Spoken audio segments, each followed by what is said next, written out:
Okay, so let's start our last lecture of this tutorial session of the workshop, and it will be given by the main organizer, Subhro, and he's the boss.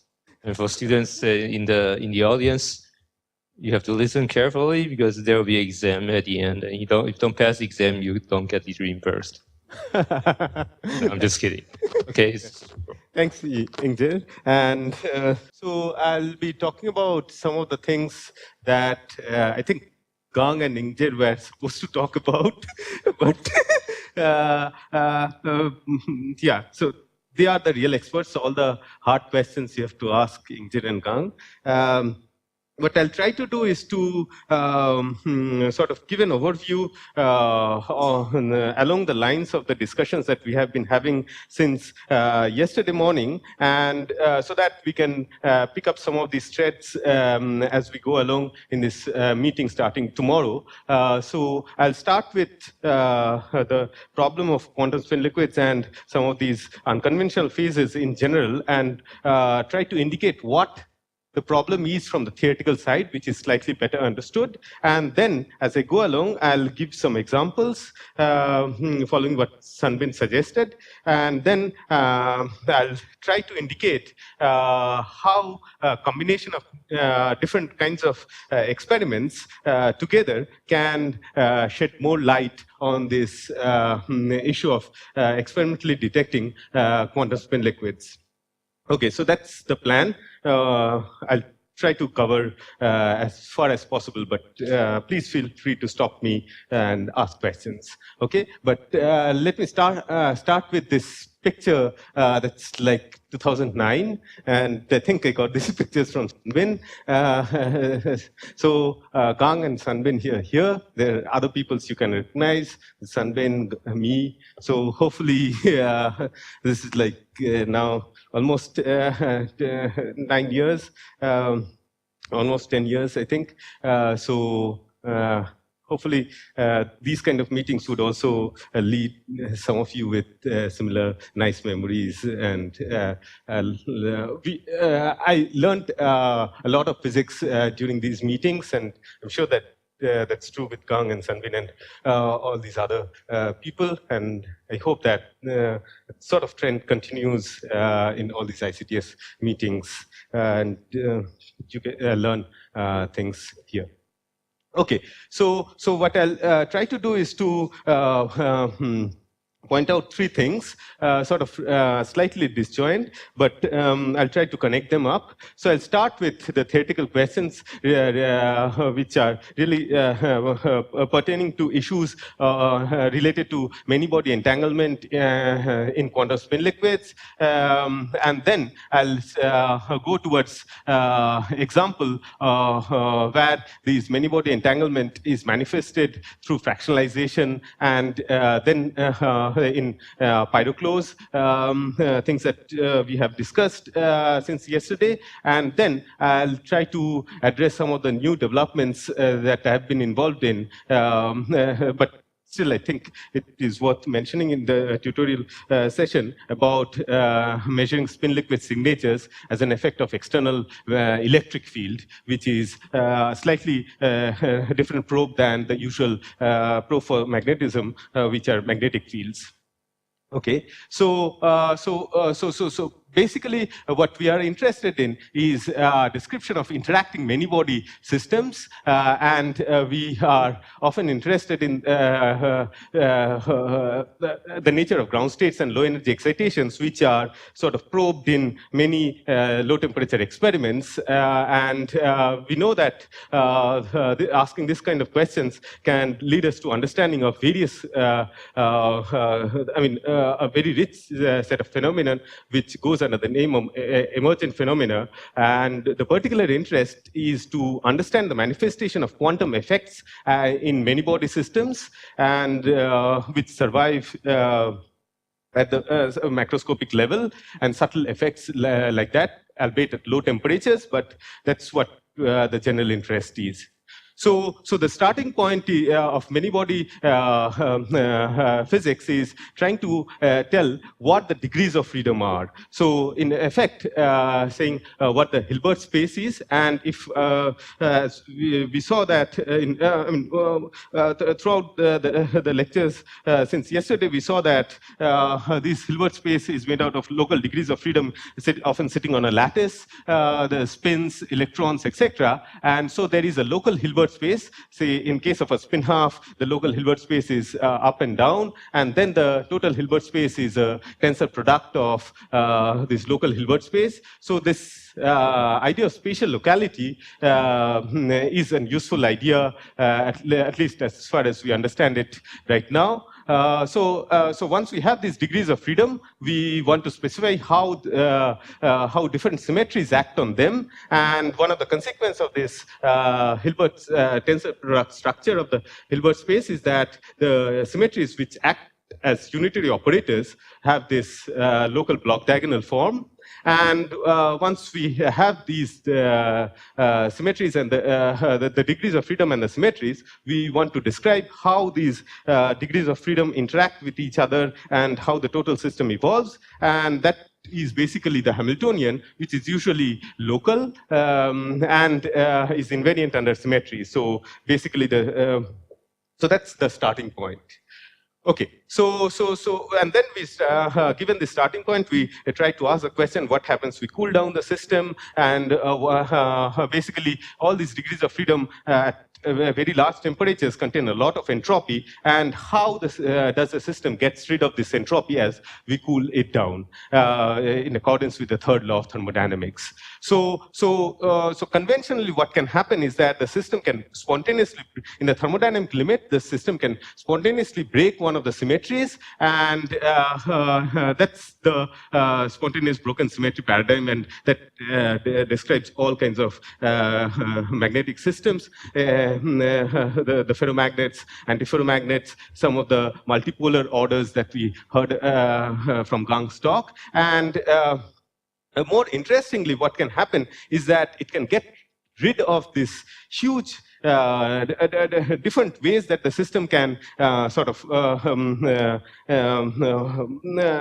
the different configurations in that the system can take, which is what this huge entropy is. It can get rid of that by entangling and choosing certain particular superpositions of these different configurations, and we'll try to understand what these things mean in a particular case of quantum spin liquids, and that's the more recent thing that we have started understanding in many-body physics. Okay, so but before we go there, let's try to see how this conventional thing works out. In case of this square lattice nearest neighbor Heisenberg antiferromagnet, which you're associated with, which you're familiar with, and you know that the ground state can be well described by this product state, which is sort of up-down configuration, up on one sublattice and down on one sublattice. But if we ask actually what the exact ground state is, it's some combination of, it's an extremely complicated form, which requires specifying the huge number of complex numbers, to be specific 2 to the power n complex numbers, and which we don't, even if we have this information, which we don't know how to process this information. So what happens is that we are actually not interested in the we are actually not interested in the whole of information, maybe because we don't know how to make sense of this whole thing. So we are looking for approximate understanding to begin with, and then improve on that. So towards that end, what has been noticed is that in this kind of systems, and this does not only apply to square lattice antiferromagnet, but a whole class of systems which undergo spontaneous symmetry breaking, is that in the thermodynamic limit, even though the ground state is quite complicated, it can be very well approximated by these kind of product states, in this case the up-down state. And once these kind of up-down states, then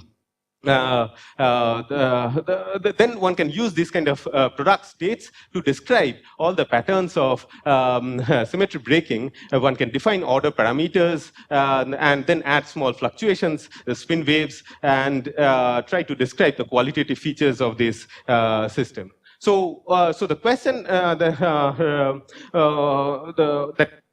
we should ask at this point is that it seems that once we reach this stage, we can treat this order parameter as quite a classical variable. We can write down equations of motions, etc., which look classical with small quantum corrections. And why can we get away with such treatments? So the answer seems to be that even though this approximate ground state, which is a product state, has zero entanglement, the actual ground state which it approximates itself contains a very little amount of entanglement, which is why it is okay to start with a zero entangled state and gradually improve on it. And this is the basis for the working of all our mean field theories, all the Curie-Weiss mean field theories, etc., which starts with such sort of product states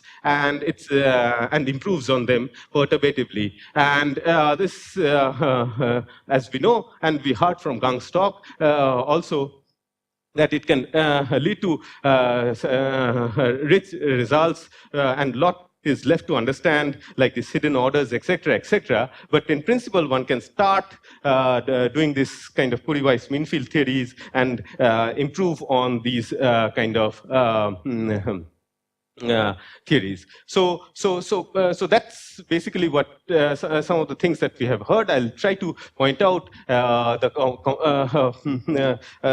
other side of this issue a bit. So before I go there, let me point out one more thing, that when we try to think about excitations out of such states, again, as we saw, that we sort of flip the spins and then let it delocalize.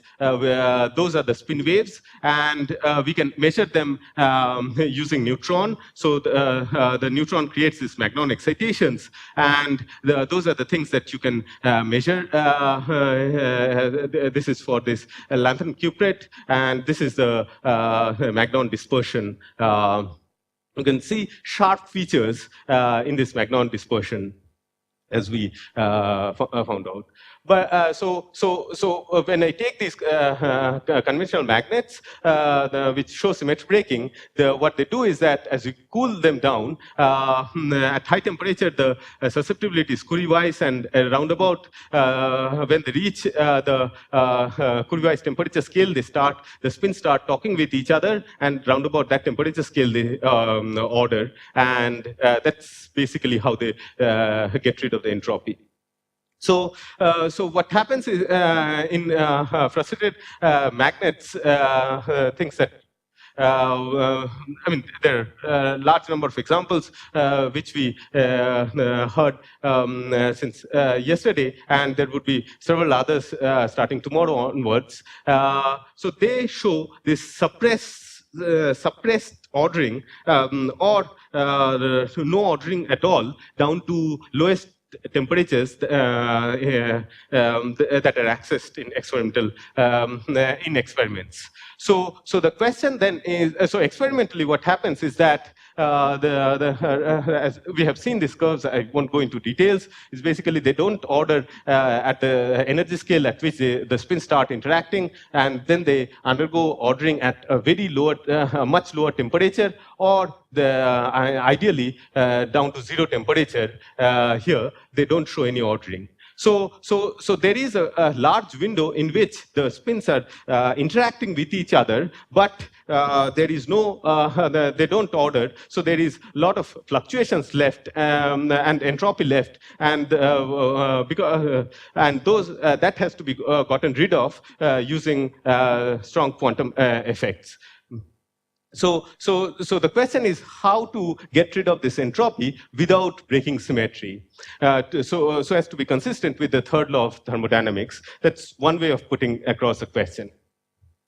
So that basically means that we have to try and understand how to characterize phases in absence of symmetry. And generally, we do not know the answer, but there have been a lot of progress in trying to understand systems which are so-called gap systems, where there is an energy gap in the spectrum. There may not be a unique ground state, but a couple of them, there is no macroscopic degeneracy in the sense that the number of ground states do not increase proportionally to the number of degrees of freedom. But if there are 2, 5, we'll come to this issue of ground state degeneracy in a moment. But if there are a handful of ground states which are separated by an energy gap, we know how to characterize phases in absence of a local order parameter by using the concept of extending the concepts of adiabatic continuity. So the idea is basically that you think about two systems described by Hamiltonian H1 and H2, and you try to find out, say, a one parameter,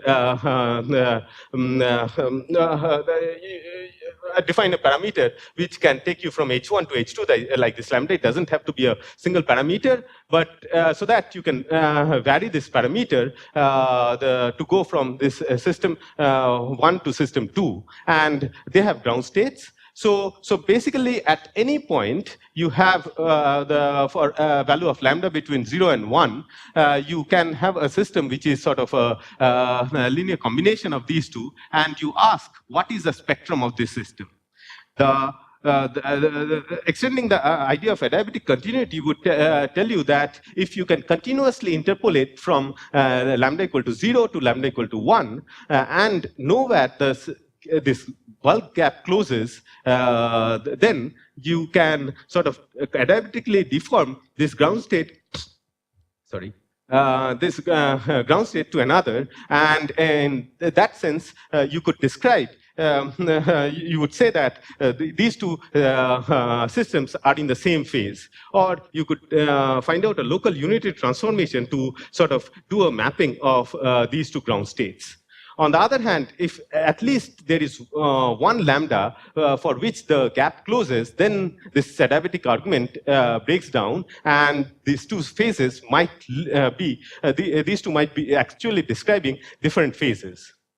So let's go to the extreme other limit and ask that if in this description of many body systems, if I just get rid of all the symmetries in the system, is it still meaningful to ask this question that there can be more than one phases of matter? And remember, I'll be talking about gap systems for a little while now. So I'll basically ask that I'll think about systems which have no symmetry at all. Okay, all the spin rotation symmetries, all the time reversal symmetries, etc., that we know, none of them are present, and we would ask the question: such systems, can they have different phases? Okay, so since there are no symmetries, there is no question of spontaneously breaking the symmetry. So any classification cannot be based on symmetry anymore.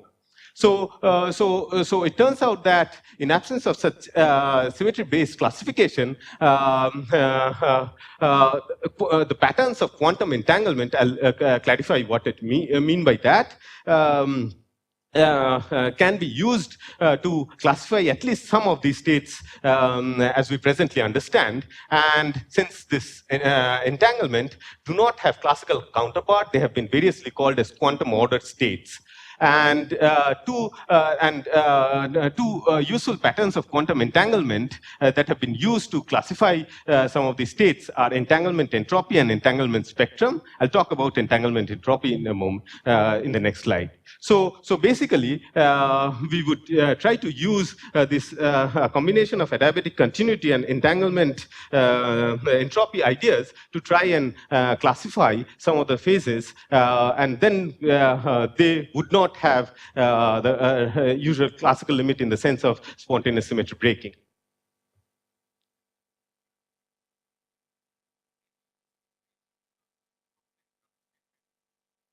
Yeah, so if there are no symmetries, then you cannot, there are no symmetric quantum numbers through which the ground state is, there are no good quantum symmetry numbers of the ground state. I mean, forget about symmetry breaking.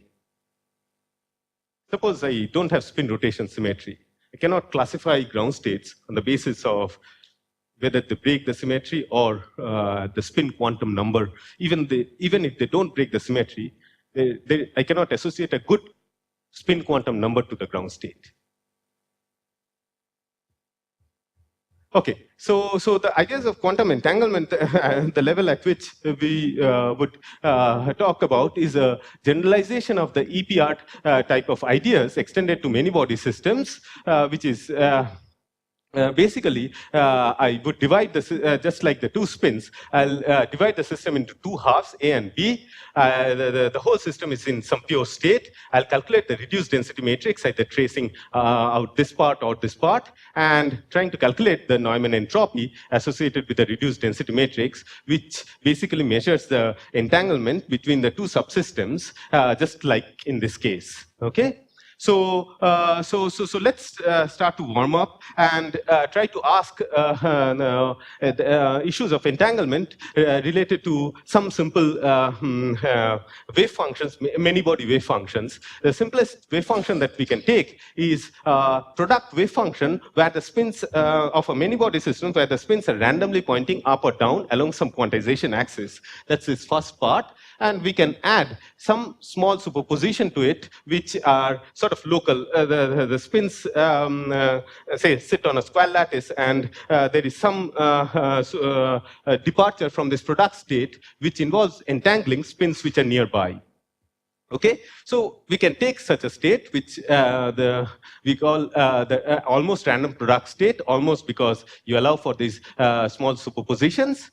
On the other hand, you can take what is called a loop state, which basically means that you, so the notation is as follows. So this, you take some lattice, again a square lattice,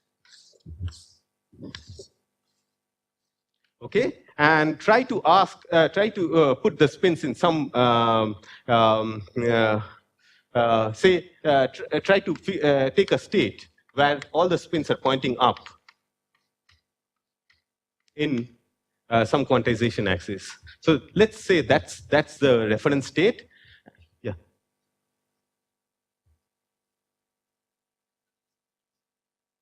You could, yeah. So you could break all these symmetries. It's just that my figures would become ugly.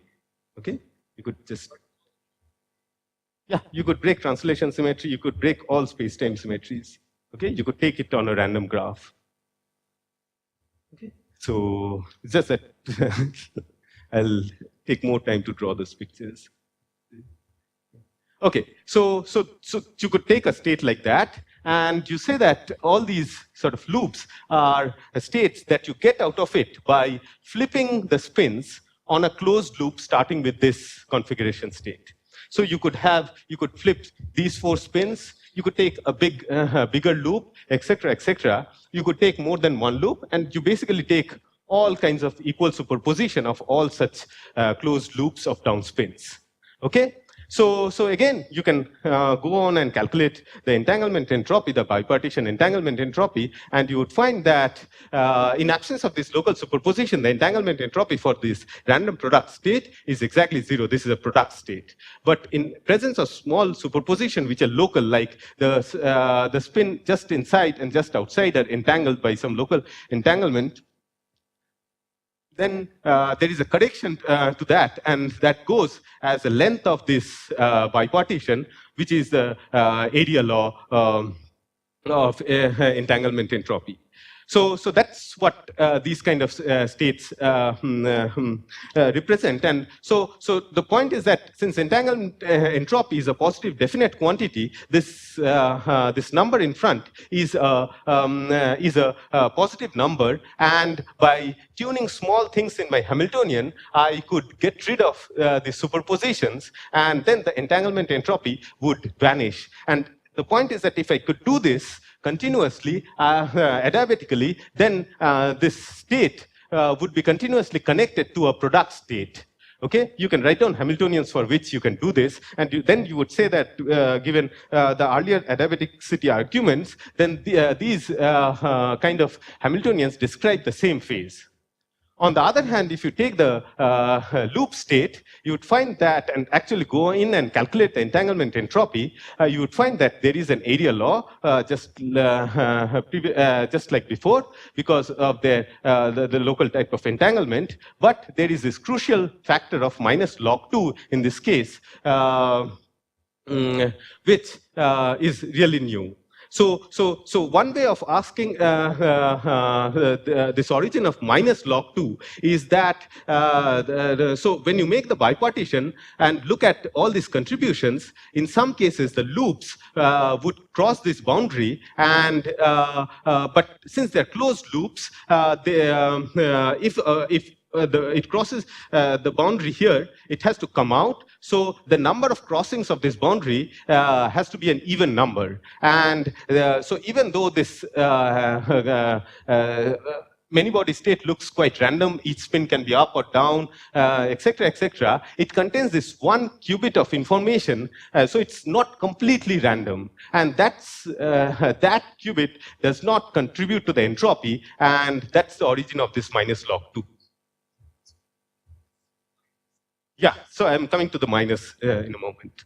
So it has to be minus log 2, as Arnab pointed out, because it does not contribute to this entropy. So the point is that because of this minus sign, now even though this has to be a positive definite, so you cannot arbitrarily change this number and still keep the entanglement entropy to be positive definite and make it go 0.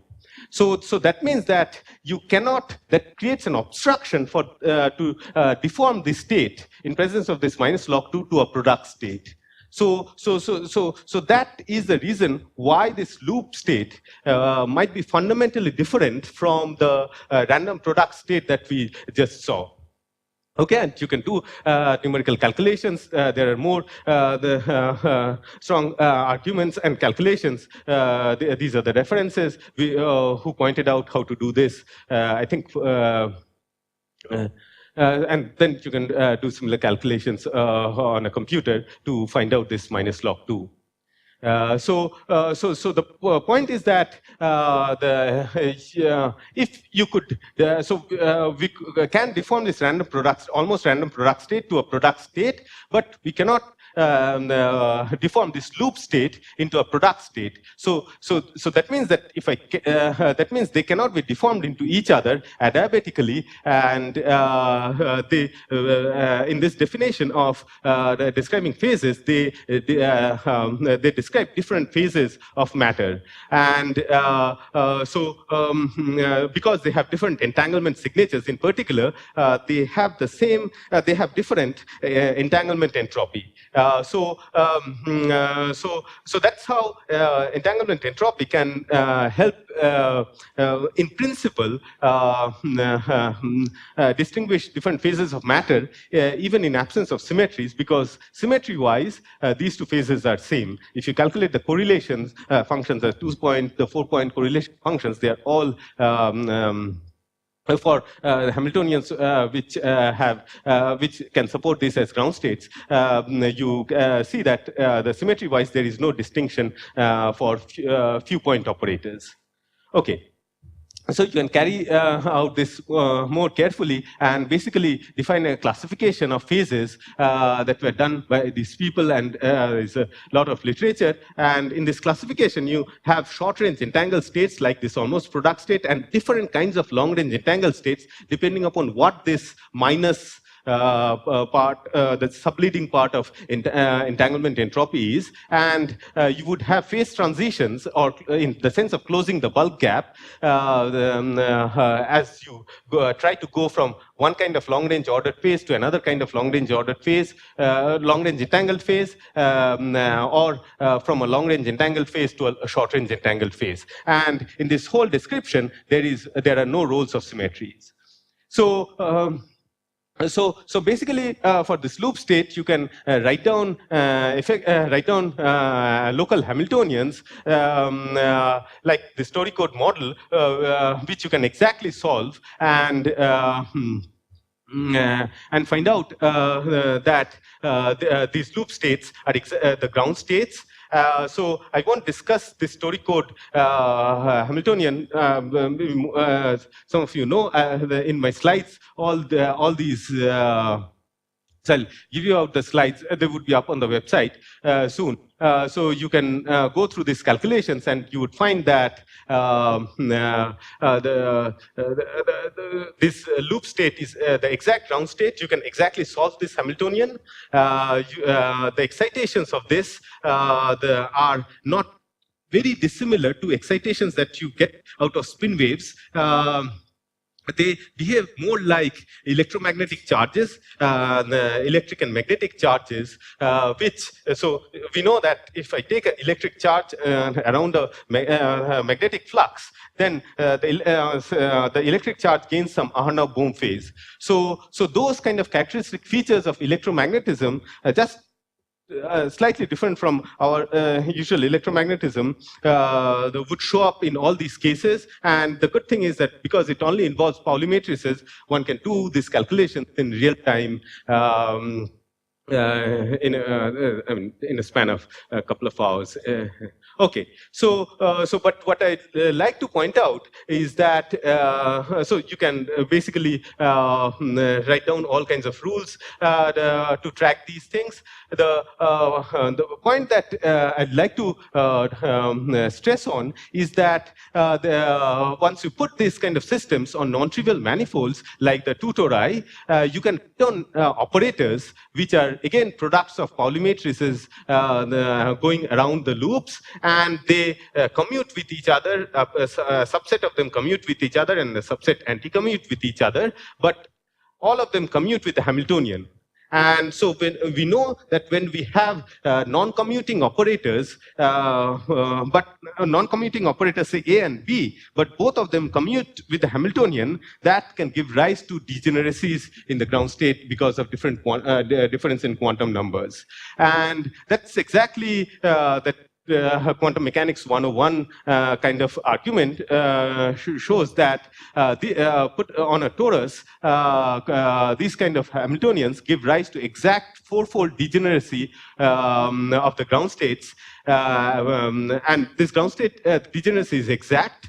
The point is that so one might think that this is a very artificial limit of these kind of the Hamiltonians, but the point is that if you add local perturbations like this magnetic field, you can make more complicated terms. Magnetic field is in general direction. As long as this is small, you would find that suppose I try to connect two ground states, the difference of energy of the two ground states actually go to zero in the thermodynamic limit, and there is no local operator that can take one from one ground state to another. And in that sense, even in presence of perturbations, certain conservation laws emerge which characterize these ground states, and these give rise to these ideas of topological quantum numbers,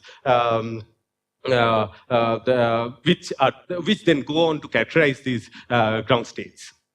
Okay, so basically, you can just go through these calculations once you have the slides. I won't go through because they're pretty standard. I'll try to point out that this is what Jason pointed out, that one should try to discuss the two languages coming from the theorists and experimentalists. I'll try to point out some of the things related to experiments of quantum spin liquids and why they are in principle different from conventional phases. So at the core of quantum spin liquids is this long-range entanglement. So experimentally, what the issue is that we have to detect some manifestation of this object, this long-range entanglement. And that's what is different from conventional phases. Okay, and so we have to sort of look for different manifestations of this entanglement, and that's what I'll try to do in the last 25 minutes.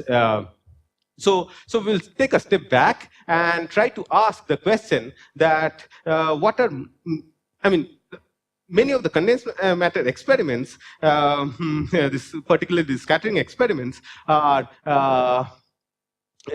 depend on this idea that there are excitations which carry sort of some quantum numbers, which are which are basically the global charges, and in experiment we can turn on some field which can couple to these excitations or these quantum numbers, excitations carrying these quantum numbers individually, and that's what neutron does to magnons, and then we can use neutrons to detect these excitations. But let's ask the questions that what if these quasiparticles do not carry any charge to which I can couple to, right? Suppose I do not have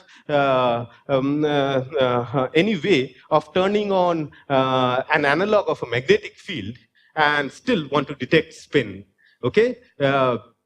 So if there are no such conjugate fields, how do I try to ask this question?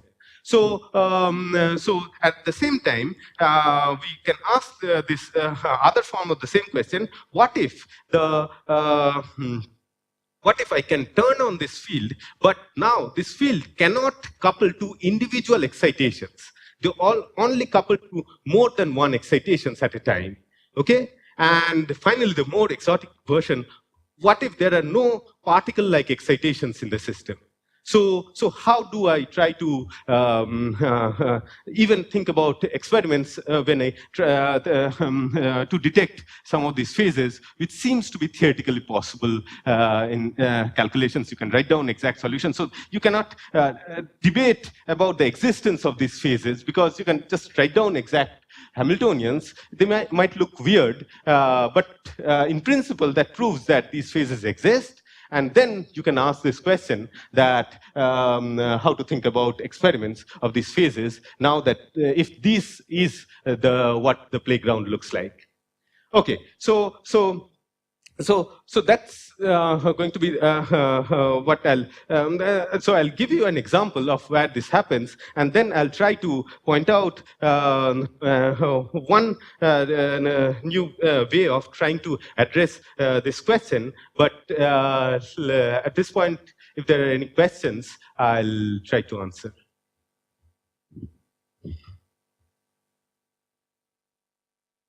Good. So.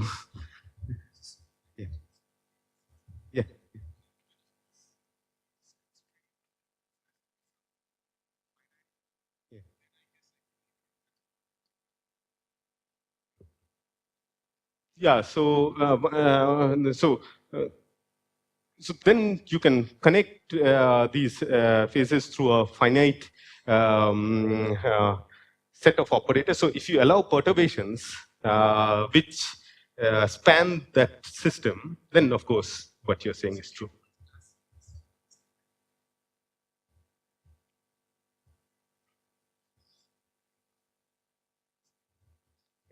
And one has to formulate the question in slightly different way. Maybe you don't try to detect that, but you try to detect something else. I don't know the general answer, of course, but I'll partially formulate as to how to ask a slightly different question and get information about loops.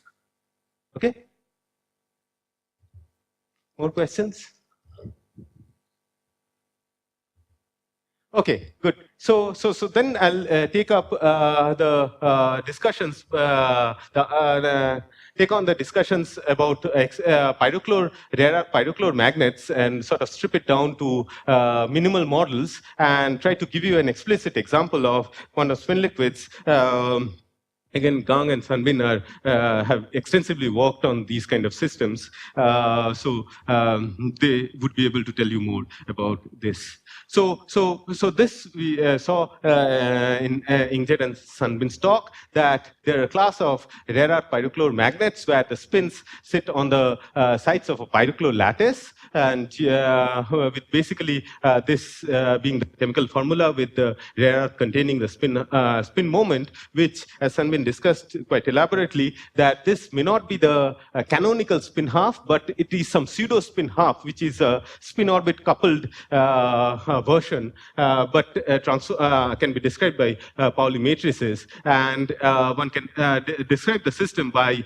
local Hamiltonians where the spins couple to each other through this bilinear form. But because of strong spin orbit coupling, now spin rotation symmetry is no longer present, and there are nice reviews by Jason and more recent ones.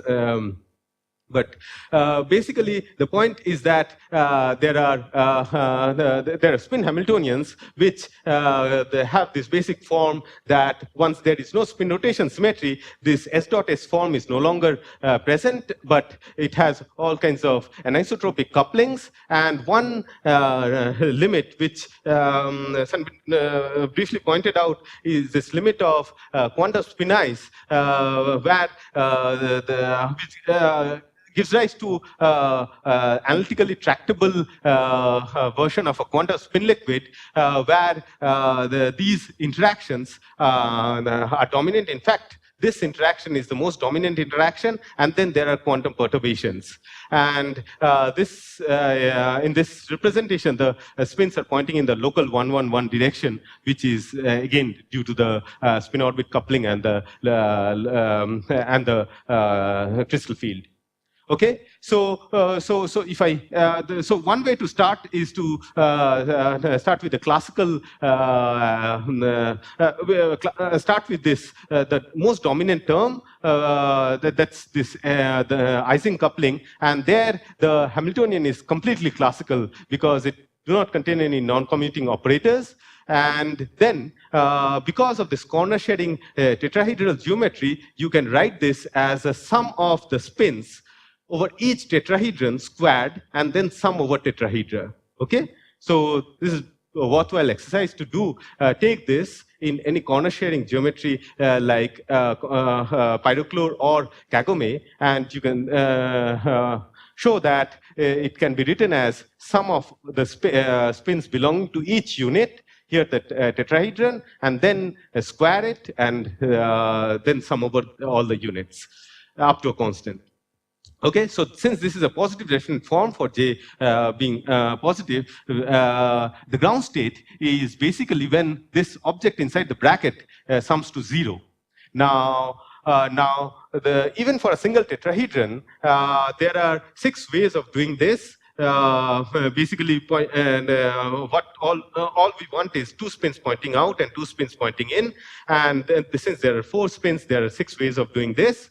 And when we go to the total pyrochlore lattice, you would find that even in for the whole pyrochlore lattice, the number actually increases increases exponentially with the number of spins that you put in. And in fact, one can go back to works of Pauling in context of ice crystals. And show that a naive counting of this gives rise to an approximate entropy of log 3/2 per site, just by counting the number of ways you can arrange the different states. And but this is okay, this is a classical problem, so it's fine that it has a macroscopic entropy. The question now is that as you turn on some of these quantum fluctuations, how does it get rid of this entropy? Okay, so we'll ask that question, but before that, let me try to formulate this in a way that would be helpful, is that, so in a pyrochlore lattice, if I go to each of these tetrahedra, the total SZ out of this tetrahedron is 0, and which is basically this 2 in 2 out rule. And so it means that if I think about this as some flux of a magnetic field related to the SZ in this way, then I would say that the flux of this magnetic field is 0. 0 out of this total tetrahedron, and then these configurations can be coarse-grained to a configuration of this magnetic field where the magnetic field obeys this Gauss's law, zero divergence constraint. Okay, so that being the constraint that describes the ground state in terms of this magnetic field, quote unquote magnetic field, which is an emergent magnetic field, which has nothing to do with the magnetic field that I apply in lab. So in terms of that, the ground states obey this constraint. Now, the excitations are basically described when this Gauss's law is violated, in the sense that I am no longer in the two spins and not, instead of 2 spins pointing in and 2 spins pointing out, I have, say, 3 spins pointing in and 1 spin pointing out, or the other way around. And those, in those situations, the Gauss's law are violated. Now, since this is a corner shading geometry, what happens is that if you take, say, the spin which these two tetrahedra share, and suppose you start from a state where both these satisfied this 2 in 2 out rule, so it's a ground state, and flip this spins that is being shared. So what happens in both these tetrahedra, you violate these zero divergence condition, and one can think about this as the total divergence no longer being 0 on any of these tetrahedra individually, but of course totally, I mean, taken together, it's still 0. So this is basically these excitations then can thought about as magnetic monopoles, or the sources for a magnetic field. And so basically what happens is that the spin flips give rise to these magnetic monopoles, and those are the excitations. Those costs energy, but still they are valid finite energy excitations. So what happens when you put in quantum dynamics is that these are this spin flip operators. So the spin flip operators can actually create monopoles or create this kind of excitations which costs energy. And once these excitations are present, suppose this is a state, so I have 2 magnetic monopoles, and I sort of flip this spin. Okay, so then what happens is that for this tetrahedron, the 2 in 2 out manifold, 2 in 2 out configuration is restored, but for the tetrahedron above, that configuration is violated. So this kind of terms actually, when operated on monopole configurations, actually lead to delocalization of monopoles in a quantum coherent way. But notice that the single spin creates 2 mobile excitations, the 2 excitations, which can then gain kinetic energy and so move quantum coherently. So the point is that the difference now we can see is that compared to magnons, where basically you flip a spin and create 1 magnon excitations, and that gets, and that's what you can detect in neutron scattering experiments. Now, if you try to send in a neutron and flip the spin, flip 1 spin, which you now create 2 excitations, which can now divide the total energy that's supplied by neutron in a more general way. And so, whereas in this case, in the magnon, the single magnon just takes in all the energies, and unless there are higher order magnon scattering terms, which are extremely important, you can detect very sharp features. Whereas here, because you have whatever energy the neutron, the energy and momentum the neutron supplies, you can sort of rearrange it in many different ways between the two excitations. This gives a broad continuum, and hence we lose sort of the nice predictive power of these Goldstone modes that we have in spontaneous broken symmetry. So that's the start of the complications. And so much below, monopoles are one kind of excitations, but we can ask that, is there any role of these quantum terms much below the monopole gap? The answer is that yes, they have to. So we saw that there are lots of ground states, and the ground state, the entropy associated with this many ground states, macroscopically degenerate ground states, have to be quenched, and that's what this quantum term does. Basically, the contribution of quantum term with this, to understand the contribution of the quantum term within this ground state manifold. Some references missing. I'll point that out towards the end. So if you try to understand the contribution of the quantum terms for this in the ground state manifold, what you need to do is to take any ground state and try to ask what is the effect of these terms within a perturbation theory, and go up in orders of perturbation theory. So you would find that the first non-trivial contribution is comes from the third order perturbation theory, which looks like this. And what you do is that if you so those comes from these kind of smallest closed loops that you have, smallest non-trivial closed loops that you have. So think about this configuration where all the spins all the tetrahedra satisfy this 2 in 2 out rule, but you apply S plus and S minus on all these 6 spins and convert all the 6 spins, basically flip all the 6 spins. Since the two, each tetrahedra shares 2 spins. Ultimately, at the end of this process, you again get into one of these 2 in 2 out ground states, and that's a valid state. So these terms then connect these different ground states, and then that's how it lifts the degeneracy. And so that's the effect that we need to consider at low energies when we try to assess the effect of these quantum fluctuations. So,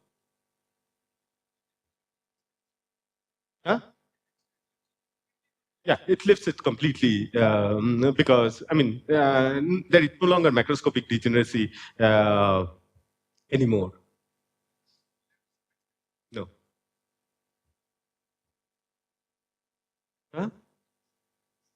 By deriving the effective Hamiltonian, I'll show that the effective Hamiltonian has a dispersion which is no longer flat. Okay? So that's what I want to do.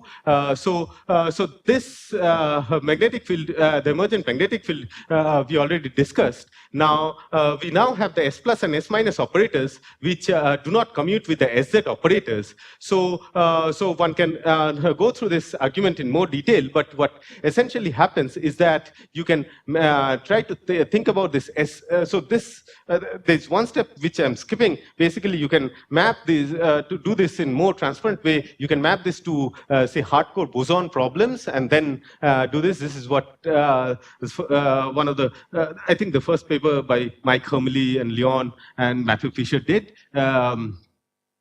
So basically, you just rewrite the spin commutation relation in terms of this magnetic field related to the SZ, and this alpha operator, which is related to the S plus minus in this way. And you find that the spin commutation becomes this in terms of alpha and the B operators. And this is nothing but the same kind of commutation relation that you have in electromagnetism, where the electric field is now the curl of this operator. So it's actually the dual way of looking at electromagnetism. So, so here there is a magnetic field and the dual vector potential, and the electric field is curl of the dual vector potential, but it's basically the same as electromagnetism. And there are two low energy low energy collective fields which can describe these low energy excitations. So, so using this, one can write down this effective term, which is the only term present at low energy, as a cos of the electric field. Basically, this gives you a e to the power of sum over the alpha fields on these honeycombs, and then there is a Hermitian conjugate term, and that gives rise to this cosine E term. So once you carry out all these things, you would find that the effective Hamiltonian is given by something like this on a lattice. And when you coarse grain it for J plus minus to be positive, you can coarse in some part of the phase diagram, you can basically expand this cosine term and get a coarse grain theory, continuum theory, which looks essentially like the Maxwell theory of electromagnetism. So, all the low energy excitations are now described by this. So all the low energy excitations are now much below the monopole gap are now described by this effective Hamiltonian, and because of this. Because these two do not commute with each other, that lifts this degeneracy and give rise to energy dispersion to these low energy modes. So to try and understand this is basically exactly the same as trying to find out the eigenmodes of a free Maxwell theory, and the low energy mode, and this has a gapless linearly dispersing excitation, which is, I mean, for the real electromagnetism, this is nothing but the free photon field. So what this suggests is that the low energy excitations take the form of a photon field, and that's the form of the low energy excitations. And the way to ask this question about this finite ground state degeneracy is that the quantum corrections give a velocity to the photon. So you have different states at different energies. As you take the quantum terms to zero, all these states become flat, and you get back the classical macroscopic degeneracy. Yeah. Yes, but this is so the gauge structure is U1. So the degeneracy structure would be different. It's no longer like Z28 and things like that. So you have to. Yeah, so you have to think about what the electric flux and the magnetic flux can take through this holonomies. And that turns so this flux now can be anything, and that would give rise to the infinite degeneracy. That I think is correct for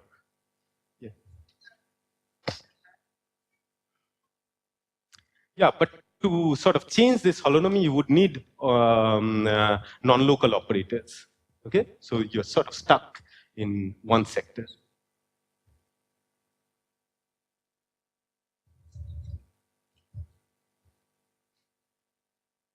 Next slide. Okay, not the next slide, but maybe a couple of slides later. So if you look at the low energy gauge theory, it would basically have this emergent gauge invariance at low energy, and there's this gapless photon mode, and this is the gap U1 spin liquid that one is describing. So one can calculate the spin-spin correlator and actually the equal time structure factor, which has this characteristic form, which have depleted pinch points. So in real space, they look exactly like the dynamic correlator looks like four-dimensional dipolar form. So when you energy integrate, that means that your pinch points now get depleted. I'll show a better figure. Yeah. Yes. Yeah. Okay. So they get depleted because of this extra omega. No, this dynamicness. Okay. In the equal time structure factor. Yeah.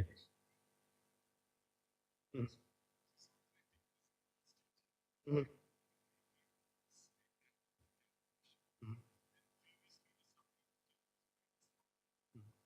You would get a log L. Yeah. Okay, good. So this last thing, I'll maybe take 5 minutes and try to just indicate what I was going to say.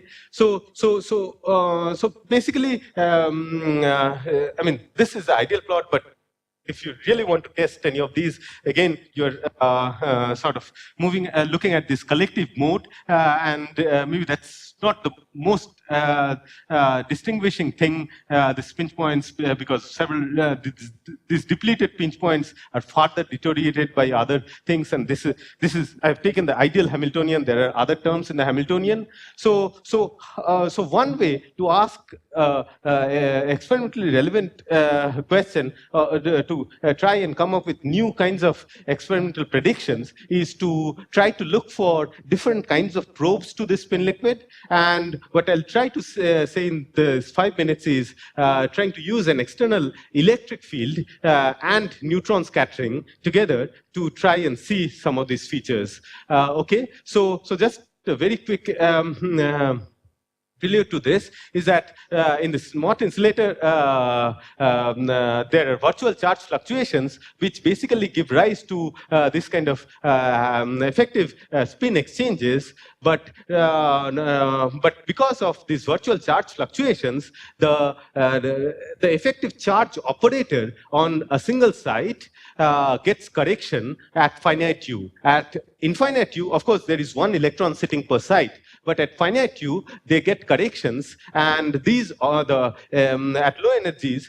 This operator, this correction to this operator, this identity operator is basically a function of spin operators. And for a triangle, you can work this out pretty easily. It takes this form.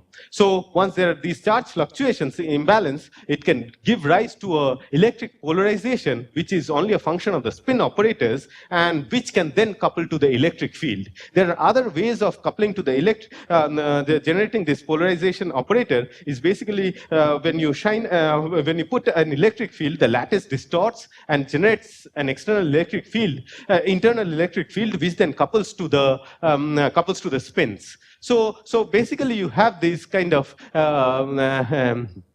this kind of polarization, electric polarization, which you can couple to using an external electric field, and this has been this is more traditionally used in multiferroics to, but the question is whether similar kind of probes help us with spin liquids. Okay, so basically, when we ask for a symmetry-related, symmetry-based question, what we are looking for is an operator which has the right symmetries to couple to an electric field, which the polarization operator is, and which is even under time reversal and odd under inversion. And by doing a symmetry analysis, one can try to find out such an operator and try to ask this kind of effect. And so the question as a zeroth order question is that what would it do to a quantum spin ice? Okay, so the structure of this polarization operator can be worked out from the symmetries. It's the T1, anything that transforms under a triplet representation, which is odd under inversion, that gives rise to this form. You can go through this. I mean, even though this looks like a mess, but it just is the T1 representation which was worked out some time ago. And then you try to ask, you have this form, and then this is the perturbation. What is the effect? So you can again work out the effective theory for this, and you would find that there is an extra correction to this electric field term, which is this chi, which is proportional to the electric field. And unlike the other cases, since putting an electric field breaks the symmetry of the spatial symmetry, there are spatial symmetry breaking, there are anisotropic terms. And then this chi parameter, which basically controls the ratio of the transverse J and the external electric field. And so as I tune in the external electric field, the effective Hamiltonian changes, and one can ask the question, what happens to what happens to these various signatures of dynamic spin correlator? So, so there is a critical. So as you can see that this changes sign at some critical value. So this has to be taken in combination with this, and there's some issues with that which I won't go into. But basically, what happens is that at low values of electric field, the photon dispersion now becomes anisotropic, and so that, and in fact, the photon velocity goes to 0 if you keep on increasing the field. The photon dispersions are plotted here for a long wavelength theory. One can do this. So what happens as you crank up this electric field is that these depleted pinch points actually the pinch points reemerge as the photon velocity goes to 0, and you get this reemergence of pinch points, which if you is one thing that is that the external electric field is actually driving, and maybe instead of looking at the neutron structure factor, looking at the contrast of neutron structure factor at different electric fields might give us some more information about these kind of spin liquids. Okay, so there are some thing about what happens at higher electric fields. You can get other kinds of spin liquids and phase transitions between two spin liquids with different kinds of electric fluxes, etc. But I won't go into that. I'll just stop by pointing out that given the, I mean, very naive estimates, I mean, of these kind of fields, the very naive estimates of the given the parameters, give these kind of fields which are sort of very very reachable, as is known from this multiferroic community. So maybe this is one way to one can discuss on. I can tell you more about this, and I won't go through the summary. I'll just leave it there and take your questions. Thanks.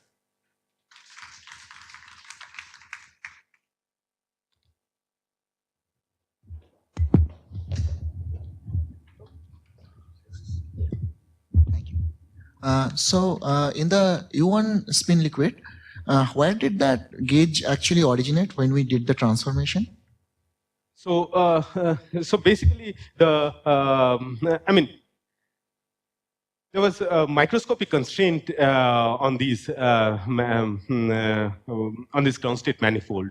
Okay, so that's basically the origin of the Gauss's law.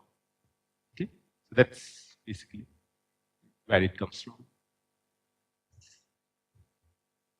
So in the last part of your talk, you showed us some chi is approximately E squared divided by J squared. Yeah. In this case, it doesn't have any just temperature dependence. This is all zero temperature calculation.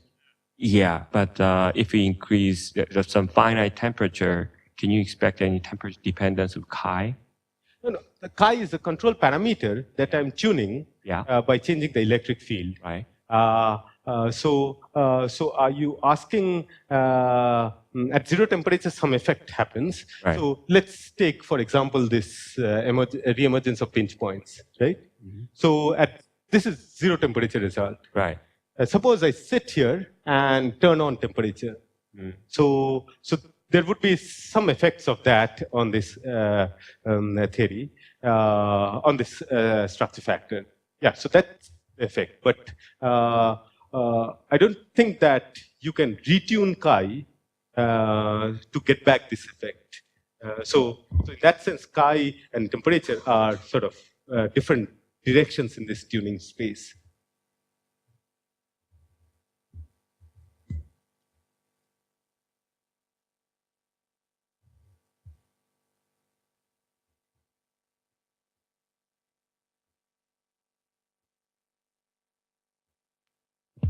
So the loss of the pinch points and then re-emergence, that means that the conservation of flux is being violated by those quantum terms, and then again it gets suppressed through some quantum interference, or what's exactly going on? In some direction. So if I go back to this, so you see that it gets contributions depending upon what these electric field directions are. It gets contributions from both positive, keep this minus sign out, both positive and negative contributions. So it happens that in some direction, the velocity of this emergent photon goes to 0, so that they sort of recover classical classical spin-ice, and that's basically the origin of these pinch points. It's not that the pinch points re-emerge in all directions, but what is being shown here is that particular so this is the 111 direction for which you can get back these pinch points in this. Yeah, this is HH0 and yeah, that's this picture. In quantum spin-ice, you don't have pinch points, sharp pinch points, they're depleted.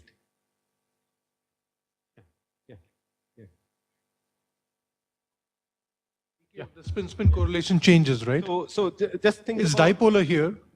Yeah, so it's for the pure ZZ term. Yeah. The easing part. Yeah.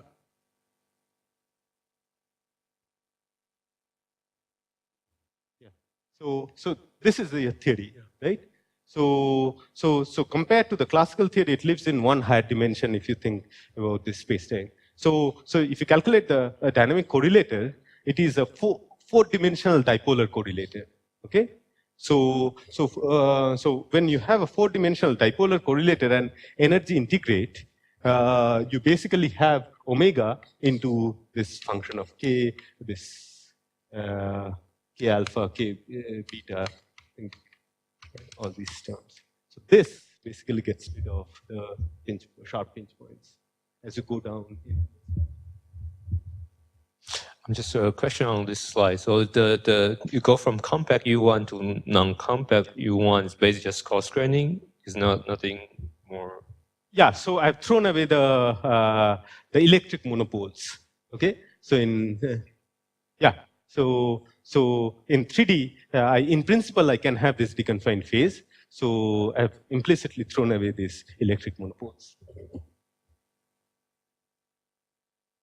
Any further questions? If not, let's thank Subhro again.